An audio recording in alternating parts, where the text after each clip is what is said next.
industry, whether or not, if you're at a closed lab where you care about terms of service and IP closely, you distill from your own models.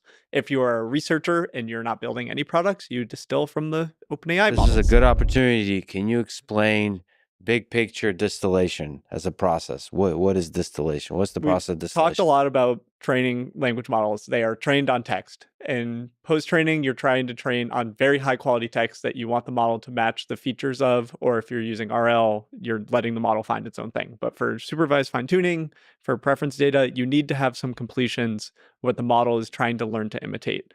And what you do there is, instead of a human data or instead of the model you're currently training, you take completions from a different, normally more powerful model. I think there's rumors that these big models that people are waiting for, you're letting the Model 5s of the world, the Claude 3 opuses of the world, are used internally to do this distillation process at There's OpenAI. also public examples, right? Like Meta explicitly stated, not necessarily distilling, but they used 405B as a reward model for 70B in their Llama 3.2 or 3.3. This is all the same topic. So is this ethical? Is this legal? Like, why is that Financial Times article headline say OpenAI says that there's evidence that China's DeepSeek used its model to train 25s of the world? This is a long, at least in the academic side, a long history, because you're trying to interpret OpenAI's world. OpenAI's terms of service say that you cannot build a competitor with outputs from their models. Terms of service are different than a license, which are essentially a contract between organizations. So if you have a terms of service on OpenAI's account, if I violate it, OpenAI can cancel my account. This is very different than like a license that says how you could use a downstream artifact. So a lot of it hinges on a word that is very unclear in the AI space, which is what is a competitor. And so, and then the ethical aspect of it is like, why is it unethical for me to train on your model when you can train on the internet's text? Yeah. Right. So there's a bit of a hypocrisy, because sort of OpenAI and potentially most of the companies trained on the internet's text without permission. There's also a clear loophole, which is that I generate data from OpenAI and then I upload it somewhere and then somebody else trains on it and the link has been broken. Like they're not under the same terms of service contract. This is why there's a lot of there's a lot of like to be discovered details that don't make a lot of sense. This is why a lot of models today, even if they train on zero OpenAI data, you ask the model who trained you, it'll say I am ChatGPT trained by OpenAI, because there's so much copy paste of like OpenAI outputs from that on the internet that you just weren't able to filter it out, and there was nothing in the RL where they implemented like, hey, like, or post-training or SFT, whatever, that says, hey, I'm actually modeled by Allen Institute instead of we OpenAI. have to do this if we serve a demo. We do research and we use OpenAI APIs because it's useful and we want to understand post-training, and like our research models, they will say they're written by OpenAI unless we put in the system prompt that we talked about, that like, I am Tulu. I am a language model trained by the Allen Institute for AI. And if you ask more people around industry, especially with post-training, it's a very doable task to make the model say who it is or to suppress the OpenAI thing. So in some levels, it might be that DeepSeek didn't care that it was saying that it was by OpenAI. Like, if you're going to upload model weights, it doesn't really matter, because anyone that's serving it in an application and cares a lot about serving is going to, when serving it, if they're using it for a specific task, they're going to tailor it to that. And it doesn't matter that it's saying it's ChatGPT. Oh, I guess one of the ways to do that is like a system prompt or something like that. Like if you're serving it to say that you're... That's what we do. Like if we host the demo, you say, you are Tulu 3, a language model trained by the Allen Institute for AI. We also are benefited from OpenAI data because it's a great research tool. I mean, do you think there's any truth and value to the claim, OpenAI's claim, that there's evidence that China's DeepSeek used this model to train? I think everyone has benefited regardless, because the data's on the internet, and therefore it's in your pre-training now, right? There are like subreddits where people share the best ChatGPT outputs, and those are in your. I think that they're trying to shift the narrative. Like they're trying to protect themselves, and we saw this years ago when ByteDance was actually banned from some OpenAI APIs for training on outputs. There's other AI startups that most people, if you're in the like AI culture, were like, they just told us they trained on OpenAI outputs and they never got banned. Like that's how they bootstrapped their early models. So it's much easier to get off the ground using this than to set up human pipelines and build a strong model. So there's a long history here, and a lot of the communications seem like narrative control. Actually, like over the last couple of days, we've seen a lot of people distill DeepSeek's model into Llama models because the DeepSeek models are kind of complicated to run inference on because they're a mixture of experts and they're 600 plus billion parameters and all this, and people have distilled them into the Llama models, and then because the Llama models are so easy to serve and everyone's built the pipelines and tooling for inference with the Llama models, right? Because it's the open standard. So we've seen a sort of roundabout, right? Like, is it bad? Is it illegal? Maybe it's illegal, whatever. I don't know about that, but like, it could break contracts. I don't think it's illegal, like in any legal, like no one's going to jail for this ever. I think like fundamentally, I think it's ethical, or I hope it's ethical, because like the moment it becomes, we ban that kind of thing, it's gonna make everybody much worse off. And I also actually, this is difficult, but I think you should be allowed to train on the internet. I know a lot of authors and creators are very sensitive about it. That's a difficult question. But like the moment you're not allowed to train on the internet. I agree. I have a schizo take on how you can solve this because it already works. I have a reasonable take on Right? it. All right. So Japan has a law which you're allowed to train on any training data and copyrights don't apply if you want to train a model. A. B. Japan has 9 gigawatts of curtailed nuclear power. C. Japan is allowed under the AI diffusion rule to import as many GPUs as they'd like. So all we have to do, we have a market here to make. We build massive data centers, we rent them to the labs, and then we train models in a legally permissible way, and there's no ifs, ands, or buts. And now the models have no like potential copyright lawsuit from New York Times or anything like that. No, it's just like completely legal. No, so Genius. The early copyright lawsuits have fallen in the favor of AI training. I would say that the long tail of use is going to go in the side of AI, which is if you scrape trillions of data, you're not looking at the trillions of tokens of data. You're not looking and saying this one New York Times article is so important to me. But if you're doing a audio generation for music or image generation and you say make it in the style of X person, that's a reasonable case where you could figure out what is their profit margin on inference. I don't know if it's going to be the 50-50 of YouTube creator program or something, but I would opt into that program as a writer. Like, please, like that. It's going to be a rough journey, but there will be some solutions like that make sense. But there's a long tail where it's just on the internet. I think one of the other aspects of that Financial Times article implied, and so that leads to a more general question. Do you think how difficult is spying, espionage, and stealing of actual secret code and data from inside companies? How much of that is being attempted? Code and data is hard, but ideas is easy. Silicon Valley operates on the way that top employees get bought out by other companies for a pay raise, and a large reason why these companies do this is to bring ideas with them. And in California, there's rules that like certain like non-competes or whatever are illegal in California, and whether or not there's NDAs and things, that is how a lot of it happens. Recently, there was somebody from Gemini who helped make this 1 million context length, and everyone is saying the next llama he went to the meta team, is going to have 1 million context length, and that's kind of how the world works. As far as like industrial espionage and things, that has been greatly successful in the past, right? The Americans did it to the Brits, the Chinese have done it to the Americans, right? And so on and so forth. It is a fact of life.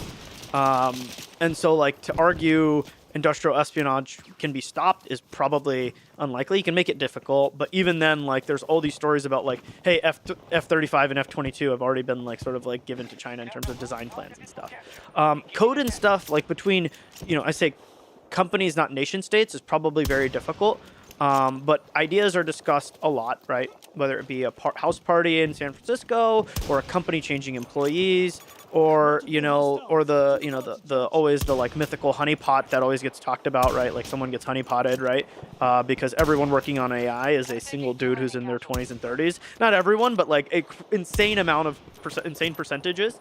So there's always like all these like and obviously so honeypotted is like a spy, a female spy approaches you and like or male, right? It's San Francisco, right? But as a single dude, I will say in his late 20s, right, is like we are very easily corrupted, right? Like not corrupted myself, but we are, right? Everybody else, not me. Exactly. I'm too oblivious that I am not single, so I'm safe from one espionage axis. Yeah, you have to make sure to close all security vulnerabilities. So you, Dylan, collect a lot of information about each of the mega clusters for each of the major AI companies. Can you talk about the build outs for each one that stand out? Yeah, so I think the thing that's like really important about these mega cluster buildouts is they're completely unprecedented in scale, right? US, sort of like data center power consumption has been slowly on the rise, and it's gone up to 2-3% even through the cloud computing revolution, right?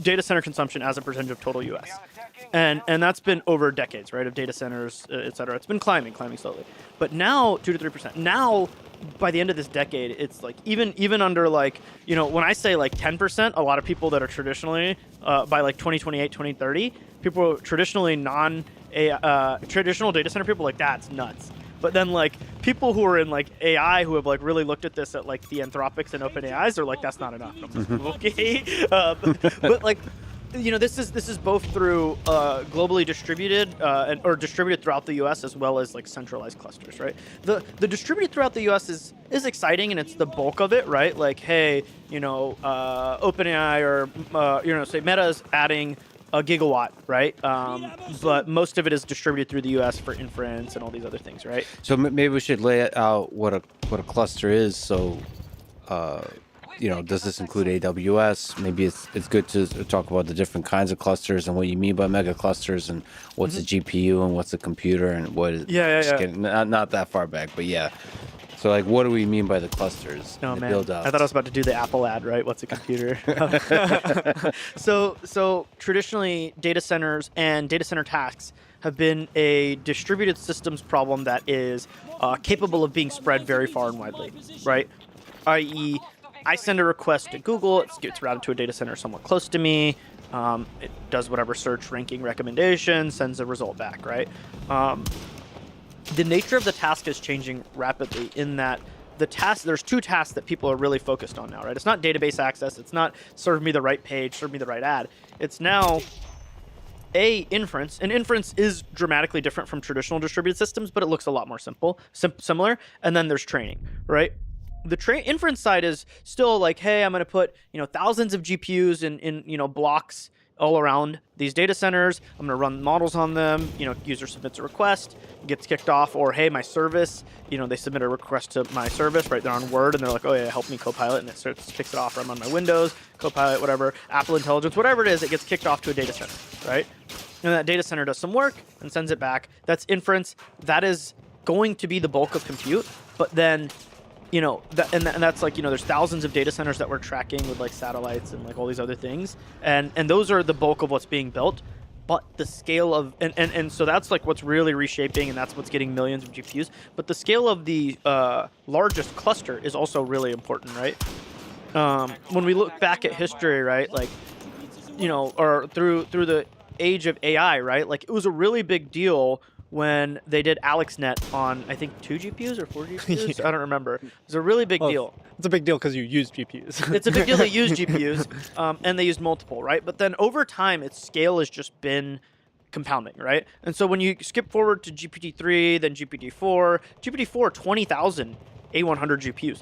Unprecedented run, right, in terms of the size and the cost, right? A couple $100 million on a YOLO, right? A YOLO run for GPT-4, and it yielded, this magical improvement that was like perfectly in line with what was experimented and just like a log scale, right? Oh yeah, they have that plot from the paper. The technical report. The scaling laws were perfect, right? But that's not a crazy number, right? 20,000 A100s, roughly each GPU is consuming 400 watts, and then when you add in the whole server, right, everything, it's like 15 to 20 megawatts of power, right?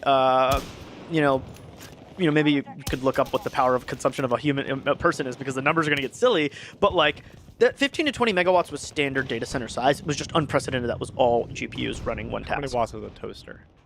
Yeah, so a toaster is like it's a good example. A similar power consumption to an A100, right? H100 comes around, they increase the power from like 400 to 700 watts, and that's just per GPU, and then there's all the associated stuff around it. So once you count all that, it's roughly like 1,200 to 1,400 watts for everything: networking, CPUs, memory, blah blah blah. So we should also say, what's required? You said power, so a lot of power is required. A lot of heat is generated, so cooling is required. and because there's a lot of GPUs that have to be, or CPUs or whatever, they have to be connected. So there's a lot of networking. Yeah, Right. so I think, sorry for skipping past that. And then the data center itself is like complicated, right? But these are still standardized data centers for GPT-4 scale, right? Now we step forward to sort of what is the scale of clusters that people have built last year, right? And it ranges widely, right? It ranges from like, hey, these are standard data centers and we're just using multiple of them and connecting them together really with a ton of fiber between them, a lot of networking, et cetera. That's what OpenAI and Microsoft did in Arizona, right? And so they have 100,000 GPUs, right? Meta, similar thing. They took their standard existing data center design, and it looks like an H, and they connected multiple of them together. And they first did 16,000 GPUs, 24,000 GPUs total. Only 16,000 of them were running on the training run because GPUs are very unreliable, so they need to have spares to like swap in and out. All the way to like now 100,000 GPUs that they're training on Llama 4 on currently, right? Like 128,000 or so, right? This is, think about 100,000 GPUs with roughly 1,400 watts a piece. That's 140 megawatts, 150 megawatts, right? For 128,000, right? So you're talking about you've jumped from 15 to 20 megawatts to 10x, almost 10x that number, 9x that number to 150 megawatts in 2 years, right? From 2022 to 2024. Right, and some people like Elon, that he admittedly, right, and he says it himself, got into the game a little bit late for pre-training large language models, right? XAI was started later, right? But then he bet heaven and hell to get his data center up and get the largest cluster in the world, right, which is 200,000 GPUs. And he did that. He bought a factory in Memphis. He's upgrading the substation, but at the same time, he's got a bunch of mobile power generation, a bunch of single cycle combine. He tapped the natural gas line that's right next to the factory, and he's just pulling a ton of gas, burning gas. He's generating all this power. He's in a factory, in an old appliance factory that's shut down and moved to China long ago, right? Like, and he's got 200,000 GPUs in it. And now what's the next scale, right? Like all the hyperscalers have done this. Now the next scale is something that's even bigger, right? And so, Elon, just to stick on the topic, he's building his own natural gas plant, like a proper one, right next door. He's deploying tons of Tesla Megapack batteries to make the power more smooth and all sorts of other things. He's got like industrial chillers to cool the water down because he's water cooling the chips. So all these crazy things to get the clusters bigger and bigger. But when you look at like, say, what OpenAI did with Stargate, that's that in Arizona, in Abilene, Texas, right? What they've announced, at least, right? It's not built, right? Elon says they don't have the money. There's some debates about this. But at full scale, at least the first section is like definitely money's accounted for, but there's multiple sections. But full scale, that data center is going to be 2.2 gigawatts, right? 2,200 megawatts of power in, and roughly like 1.8 gigawatts or 1,800 1,800 megawatts of power delivered to chips, right? Now, this is an absurd scale. 2.2 gigawatts is like more than most cities, right? To be clear. And delivered to a single cluster that's connected to do training, right? To train these models, to do both the pre-training, the post-training, all of this stuff, right? This is insane. It is. What is a nuclear power plant And again? everyone is doing this, right? Everyone is doing this, right? Meta in Louisiana, right? They're building 2 natural gas plants, massive ones, and then they're building this massive data center. Amazon has like plans for this scale. Google has plans for this scale. XAI has plans for this scale, right? Like all of these, the guys that are racing, the companies that are racing hard, and they're doing multi-gigawatt data centers, right? To build this out because they think that if I now have obviously pre-training scaling is going to continue, but to some extent, but then also all this post-training stuff where you have an RL sandbox for computer use or whatever, right? Like this is where they're going to and all these viable domains where they just keep learning and learning and learning, self-play, whatever it is, makes the AI so much more capable because the line does go up, right? As you throw more compute, you get more performance. The shirt is about scaling laws. To some extent, it is diminishing returns, right? You 10x the compute, you don't get 10x better model, right? You get a diminishing returns, but also you get efficiency improvements, so you bend the curve, right? And these scale of data centers are doing, wreaking, a lot of like havoc on the network, right? Nathan was mentioning there's Amazon has tried to buy this nuclear power plant, Talon, and if you look at the Talon stock, it's just like skyrocketing, and they're building a massive multi-gigawatt data center there, and you just go down the list. There's so many ramifications. Interesting thing is like certain regions of the U.S. transmitting power cost more than actually generating it. right? Because the grid is so slow to build, and the demand for power and the ability to build power and like re-ramping on a natural gas plant or even a coal plant is like easy enough to do, but like transmitting the power is really hard. So in some parts of the U.S., like in Virginia, it costs more to transmit power than it costs to generate it, which is like, there's all sorts of like second order effects that are insane here. Can the power grid support this kind of growth? Trump's executive orders, there was a Biden executive order before the end of the year, but then Trump had some more executive orders, which hopefully reduce the regulations to where, yes, things can be built. But yeah, this is a big challenge, right? Is building enough power fast enough. Are you going to basically have a nuclear power plant next to a data center for each one of these? So the fun thing here is this is too slow. To build the power plant. To build a power plant or to reconfigure an existing power plant is too slow. And so therefore you must use data center power consumption is flat, right? It's spiky, Which is right? why nuclear is also good for it. Like long term, nuclear is a very natural fit, but Yeah, you can't do solar or anything in the short term like that. Because data center power is like this, right? Like you're telling me, I'm gonna buy tens of billions of dollars of GPUs and idle them because the power's not being generated. Like power is cheap, right? Like if you look at the cost of a cluster, less than 20% of it is power, right? Most of it is the capital cost and depreciation of the GPUs, right? And so it's like, well, screw it. I'll just I'll just build natural gas plants. This is what Meta's doing in Louisiana. This is what OpenAI is doing in Texas and like all these different places. They may not be doing it directly, but they are partnered with someone. And so there is a couple hopes, right? Like one is, and Elon, what he's doing in Memphis is like, to the extreme. They're not just using dual combined cycle gas, which is like super efficient. He's also just using single cycle and like mobile generators and stuff, which is less efficient. But there's also like the flip side, which is like solar power generation is like this, and wind is another like this, different correlate, different. So if you stack both of those, plus you get a big chunk of batteries, plus you have a little bit of gas, it is possible to run it more green. It's just the time scales for that is slow, right? So people are trying, but Meta basically said, whatever, don't care about my sustainability pledge, or they'll buy like power. It's called a PPA, power purchasing agreement, where there'll be a massive wind farm or solar farm, like wherever, and then they'll just pretend like those electrons are being consumed by the data center, but in reality, they're paying for the power here and selling it to the grid, and they're buying power here. And then another thing is like Microsoft quit on some of their sustainability pledges, right? Elon, what he did with Memphis is objectively somewhat dirty, but he's also doing it in an area where there's like a bigger natural gas plant right next door and like a sewer or not a sewer, but like a wastewater treatment and a garbage dump nearby, right? And he's obviously made the world a lot more clean than that one data center is going to do, right? So I think like it's fine to some extent, and maybe AGI solves global warming and stuff, right? Whatever it is, this is sort of the attitude that people at the lab have, right? Which is like, yeah, screw it, we'll just use gas, right? Because the race is that important, and if we lose, that's way worse, right? I should say that I got a chance to visit the Memphis data center, Oh, wow. and it's kind of incredible. I mean, I visited with Elon. Just the teams and the rate of innovation there is insane. Because my sense is that nobody's ever done anything of this scale, and nobody has certainly ever done anything of this scale at the rate that XAI is doing. So they're like figuring out. I mean, so I was sitting in on all these meetings where they're brainstorming. It's like, it's insane. It's exciting because they're trying to figure out what the bottlenecks are, how to remove the bottlenecks, how to make sure that there's just so many really cool things about putting together a data center. Because, everything has to work. It's the people that do like the sysadmin, the machine learning, all that is the exciting thing, so on. But really, the people that run everything are the folks that know like the low level software and hardware that runs everything, the networking, all of that. And so you have to like make sure you have procedures that test everything. I think they're using Ethernet. I don't know how they're doing the networking, but they're using NVIDIA's Spectrum-X Ethernet.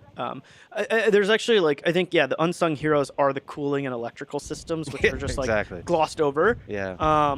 But I think like one story that maybe is like exemplifies how insane this stuff is when you're training, right? You're always doing you're running through the model a bunch, right? In the most simplistic terms, running through the model a bunch. And then you're gonna exchange everything and synchronize the weights, right? So you'll do a step. This is like a step in model training, right? And every step your loss goes down, hopefully, and it doesn't always. But in the simplest terms, you'll be computing a lot and then you'll exchange, right? The interesting thing is GPU power is most of it. Networking power is some, but it's a lot less. But so while you're computing, your power for your GPUs is here. But then when you're exchanging weights, if you're not able to overlap communications and compute perfectly, there may be a time period where your GPUs are just idle and you're exchanging weights and you're like, hey, the model's updating. So you're exchanging the gradients, you do the model update, and then you start training again. So the power goes, right? And it's super spiky. And so funnily enough, right, like this, when you talk about the scale of data center power, right, you can blow stuff up so easily. And so Meta actually has accidentally upstreamed something to code in PyTorch where they added an operator. And I kid you not, whoever made this, like I want to hug the guy because it says PyTorch, it's like PyTorch.powerplant no blow up equals 0 or equal 1. And what it does is amazing, right? Yeah. It's either, when you're exchanging the weights, the GPU will just compute fake numbers, so the power doesn't spike too much, and so then the power plants don't blow up because the transient spikes like screw stuff up. Well, that makes sense. I mean, you have to do that kind of thing. You have to make sure they're not idle. Yeah. And Elon's solution was like, let me throw a bunch of Tesla mega packs and a few other things, right? Like, everyone has different solutions, but like Meta's at least was publicly and openly known, which is just like set this operator, and what this operator does is it just makes the GPUs compute nothing, so that the power doesn't spike. But that just tells you how much power you're working with. I mean, it's insane. It's insane. People should just go to Google, like scale, like what does X watts do, and go through all the scales from 1 watt to a kilowatt to a megawatt, and you stare at that, and you're how high on the list a gigawatt is, and it's mind blowing. Can you say something about the cooling? So I know Elon's using liquid cooling, I believe, in all cases. That's a new thing, right? Most of them don't use liquid cooling. Is there something interesting to say about the cooling? Yeah. So air cooling has been the de facto standard. Throw a bunch of metal, heat pipes, etc., and fans, right? And like that's cooled. That's been enough to cool it. People have been dabbling in water cooling. Google's TPUs are water cooled, right? So they've been doing that for a few years. But with GPUs, no one's ever done, and no one's ever done the scale of water cooling that Elon just did, right? Now, next generation NVIDIA is for the like highest end GPU, it is mandatory water cooling. You have to water cool it. But Elon did it on this current generation, and that required a lot of stuff, right? If you look at like some of the satellite photos and stuff of the Memphis facility, there's all these external water chillers that are sitting basically. It looks like a semi-truck pod thing. What's it called? The container. But really, those are water chillers, and he has like 90 of those water chillers just sitting outside. 90 different containers, right, with water, that chill the water, bring it back to the data center, and then you distribute it to all the chips, pull all the heat out, and then send it back, right? And this is both a way to cool the chips, but also an efficiency thing. All right, and going back to that like sort of 3-vector thing, right? There is memory bandwidth, flops, and interconnect. The closer the chips are together, the easier it is to do high-speed interconnects, right? And so this is also like a reason why you're going to go water cooling, is because you can just put the chips right next to each other and therefore get higher speed connectivity. I got to ask you, so in one of your recent posts, there's a section called cluster measuring contest. So there's another word there, but I won't say it, For reference data. Largest cluster who's is got also the biggest now? And who's to the gonna extreme. They're not have- today. Individual largest is Elon, right?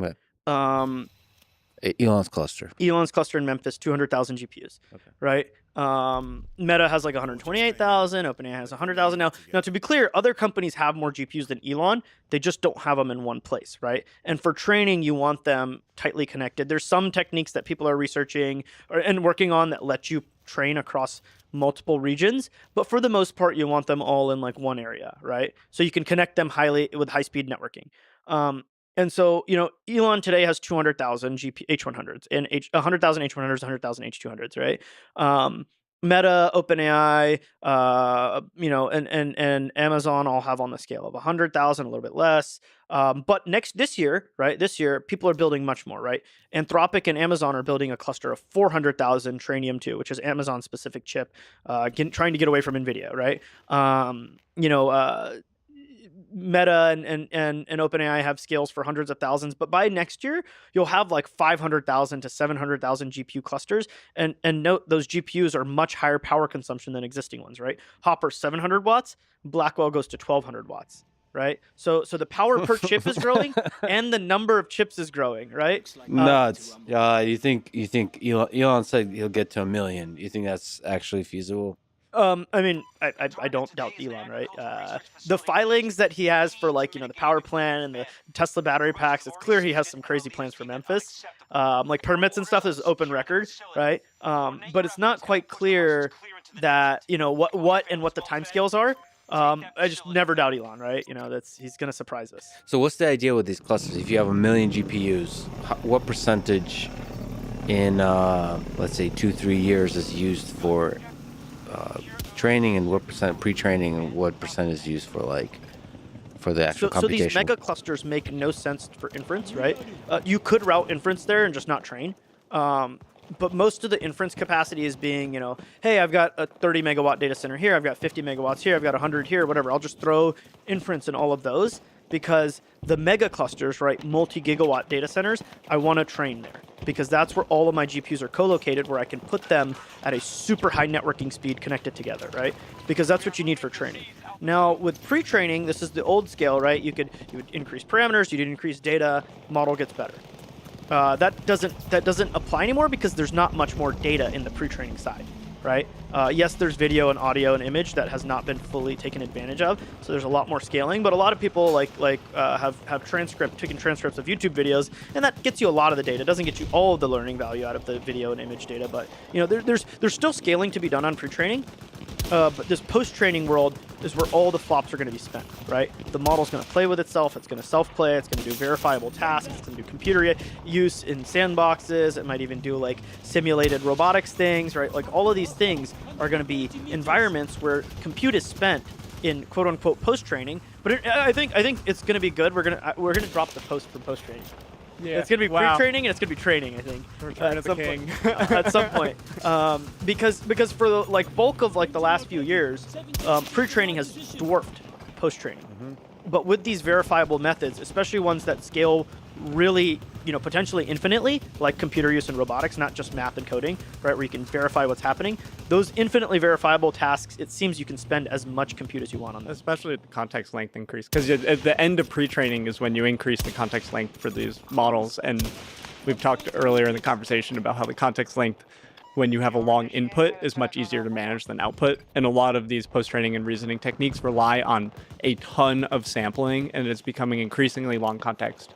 So there's just your compute efficiency goes down. I think flops is the standard for how you measure it, but with RL, and you have to do all these things where you move your weights around in a different way than at pre-training and just generation, it's going to become less efficient, and flops is going to be less of a useful term. And then as the infrastructure gets better, it's probably going to go back to flops. So all of the things we've been talking about is most likely going to be NVIDIA, right? Is there any competitors? Google, I kind of ignored them. What's the story with TPU? What's the story with TPU? What's the TPU is awesome, right? It's great. Google they're a bit more tepid on building data centers for some reason. They're building big data centers, don't get me wrong, and they actually have the biggest cluster. I was talking about NVIDIA clusters. They actually have the biggest cluster, period. But the way they do it is very interesting, right?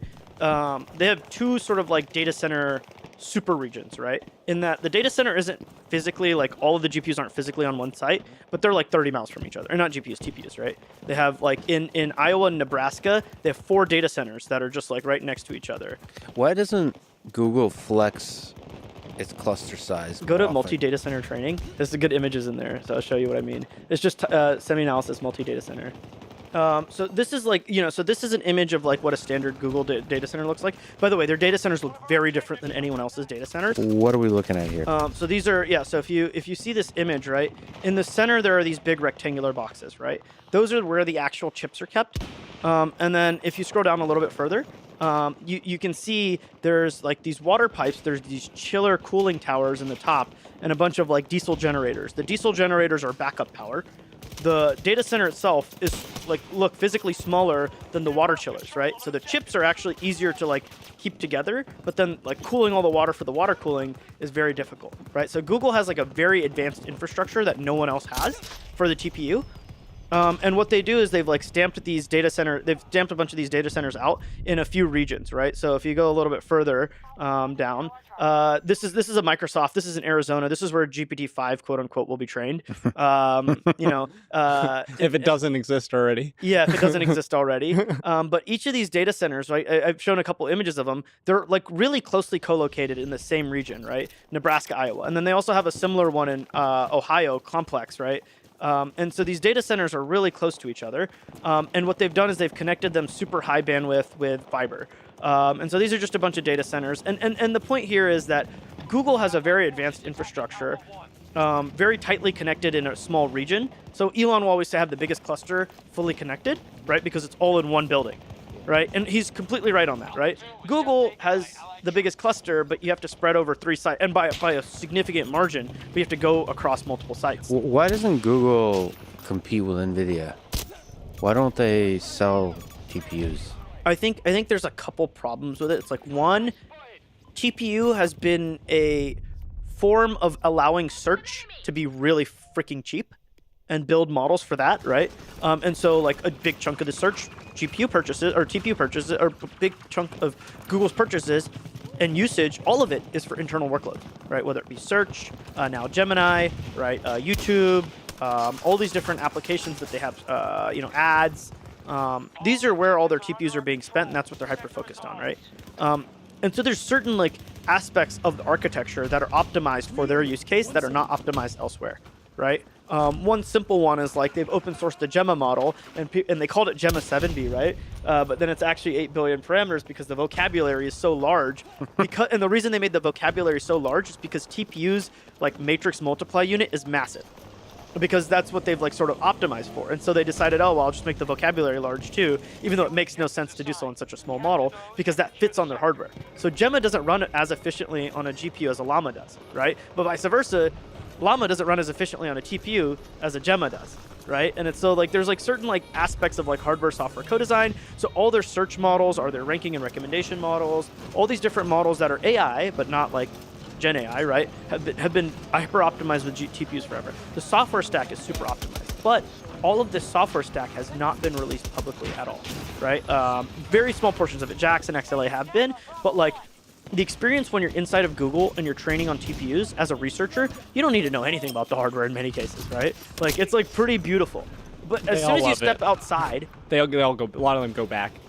They leave Google and then they go back. Yeah, they're like they leave and they start a company because they have all these amazing research ideas, and they're like, wait, infrastructure is hard, software is hard, and this is on GPUs. Or if they try to use TPUs, same thing, because they don't have access to all this code. And so it's like, how do you convince a company whose golden goose is search, where they're making hundreds of billions of dollars from, to start selling GPU or TPUs, which they used to only buy a couple billion of, I think in 2023 they bought like a couple billion. And now they're buying like $10 billion to $15 billion worth. But how do you convince them that they should just buy like twice as many and figure out how to sell them and make $30 billion? Like, who cares about making $30 billion? Won't that $30 billion exceed actually the search profit eventually? Oh, I mean, like, you're always going to make more money on services than always. I mean, like, yeah, like, like, to be clear, like today people are spending a lot more on hardware than they are the services, right? Because the hardware front runs the service spend. Sure. But like, you're investing. Yeah. If there's no revenue for AI stuff, or not enough revenue, then obviously like it's going to blow up, right? People won't continue to spend on GPUs forever. And NVIDIA is trying to move up the stack with like software that they're trying to sell and license and stuff, right? But Google has never had that like DNA of like, this is a product we should sell, right? They don't. The Google Cloud which is a separate organization from the TPU team, which is a separate organization from the DeepMind team, which is a separate organization from the search team, right? There's a lot of bureaucracy. Wait, Google Cloud is a separate team than the TPU team? Technically, TPU sits under infrastructure, which sits under Google Cloud, but like Google Cloud, like for like renting stuff, and TPU architecture are very different goals, right? In hardware. And software, like all of this, right? Like the JAX XLA teams do not serve Google's customers externally, whereas NVIDIA's various CUDA teams for like things like Nickel serve external customers, right? The internal teams like JAX and XLA and stuff, they more so serve DeepMind and search, right? And so their customer is different. They're not building a product for them. Do you understand why AWS keeps winning versus Azure for cloud? Versus Google Cloud. Yeah, Google Cloud is tiny, isn't it, relative to AWS? Google Cloud is third. Yeah. Microsoft is the second biggest, but Amazon is the biggest, right? Yeah. And Microsoft deceptively sort of includes like Microsoft Office 365 and things like that, like some of these enterprise-wide licenses. So in reality, the gulf is even larger. Microsoft is still second, though, right? Amazon is way bigger. Why? Because using AWS is better and easier. And in many cases, it's first. cheaper. And it's first. It was first.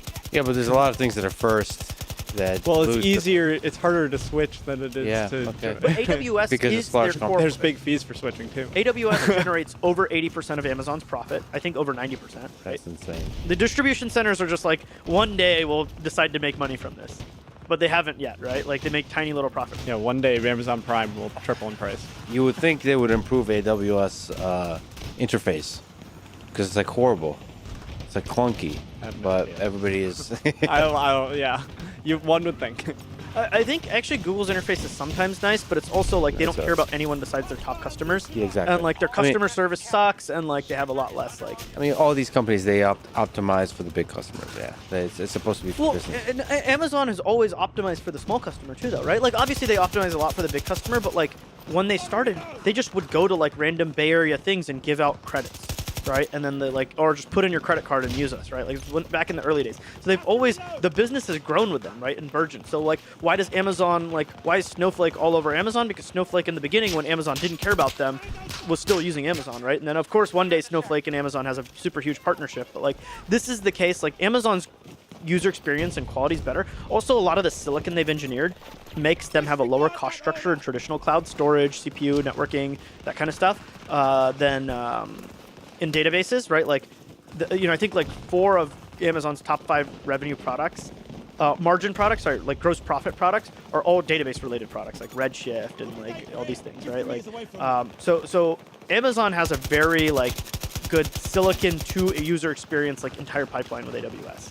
I think Google, their silicon teams, yeah, they have awesome silicon internally, TPU, the YouTube chip, some of these other chips that they've made, and the problem is they're not serving external customers; they're serving internal customers, right? NVIDIA's entire culture is designed from the bottom up to do this. There's this recent book, The NVIDIA Way, by Take Him, that details this and how they look for future opportunities and ready their CUDA software libraries to make it so that new applications of high-performance computing can very rapidly be evolved on CUDA and NVIDIA chips. And that is entirely different than Google as a services business. Yeah, I mean, NVIDIA, it should be said, is a truly special company. Like, I mean, they're the culture, everything, they're really optimized for that kind of thing. Speaking of which, is there somebody that can even challenge NVIDIA, hardware-wise? Intel, AMD? I really don't think so. We went through a very long process of working with AMD on training on their GPUs, inference and stuff, and they're decent. Their hardware is better in many ways than NVIDIA's. The problem is their software is really bad, and I think they're getting better, right? They're getting better faster, but the gulf is so large, and like they don't spend enough resources on it, or haven't historically, right? Maybe they're changing their tune now, but for multiple months we were submitting the most bugs, right? Like us, semi-analysis, right? Like what the fuck? Like why are we submitting the most bugs, right? Because they only cared about their like biggest customers, and so they'd ship them a private image, blah blah blah, and it's like, okay, but like I am just using PyTorch and I want to use the publicly available libraries. And, like, you don't care about that, right? So they're getting better, but like I think AMD is not possible. Intel's obviously in dire straits right now and needs to be saved somehow. Very important for national security, for American technology dominance. Can you explain the obviously? So why are they in dire straits? Going back to earlier, only 3 companies in R&D, right? Yeah. Taiwan, Hsinchu, Samsung, Pyongyang, and then Intel, Hillsboro. Samsung's doing horribly, Intel's doing horribly. We could be in a world where there's only one company that can do R&D, and that one company already manufactures most of the chips. They've been gaining market share anyways, but like that's a critical thing, right? So what happens to Taiwan means the rest of the world's semiconductor industry and therefore tech relies on Taiwan, right? And that's obviously precarious. As far as like Intel, they've been slowly, steadily declining. They were on top of servers and PCs, but now Apple's done the M1, and NVIDIA's releasing a PC chip, and Qualcomm's releasing a PC chip. And in servers, hyperscalers are all making their own ARM-based server chips, and Intel has no AI silicon like wins, right? They have very small wins. and they never got into mobile because they said no to the iPhone, and like all these things have compounded, and they've lost their process technology leadership, right? They were ahead for 20 years, and now they're behind by at least a couple years, right? And they're trying to catch back up, and we'll see if like their 18A, 14A strategy works out, where they try and leapfrog TSMC. But like, and Intel's just like losing tons of money anyways, right? And they just fired their CEO, even though the CEO was the only person who understood the company well, right? We'll see. He was not the best, but he was pretty good, relatively. Technical guy. Where does Intel make most of its money? The CPUs still, right? PCs and data center CPUs, yeah. But data center CPUs are all going cloud, and Amazon, Microsoft, Google are making ARM-based CPUs. And then PC side, AMD's gained market share. NVIDIA's launching a chip. That's not going to be a success, right? MediaTek, Qualcomm have launched chips. Apple's doing well, right? Like they could get squeezed a little bit in PC, although PC generally, I imagine, will just stick Intel mostly for Windows side.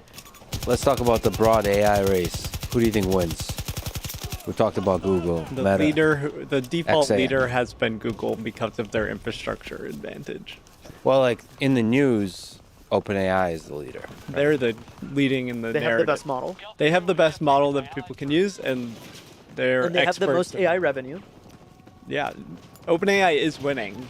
So who's making money on AI right now? Is anyone making money? So accounting profit-wise, Microsoft is making money, but they're spending a lot of capex, right? You know, and that gets depreciated over years.